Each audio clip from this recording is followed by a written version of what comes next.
Benim kucağımda. Kırmızı oldu bu ya. Oturamıyorum ki ben. Annem senin gibi oturamıyorum. Nasıl? Hiç rahat değil.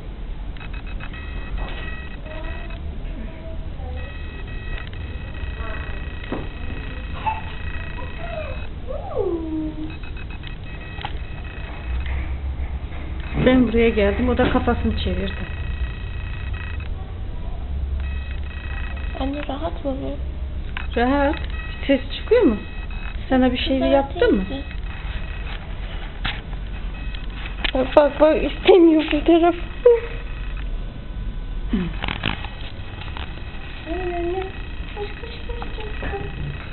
Çeviriyor baba, kafasını çeviriyor. Beni görünce dönüyor. Nasıl koşayım, sığamadım. Caden. Hazar. Hazırı koyacağım emin değilim. Hazar değilse de Caden olsun. Caden. Deniz. Küçük Deniz. Belki koyarım hazır Caden. varken.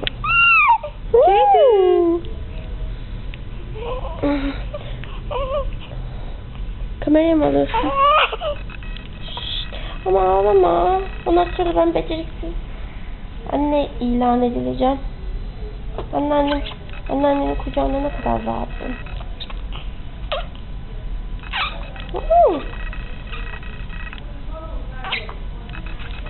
Küçük popolu. Elini emiyor, acıkmış. Yok ya, aç olsa kıyameti koparırız şimdi. Hı?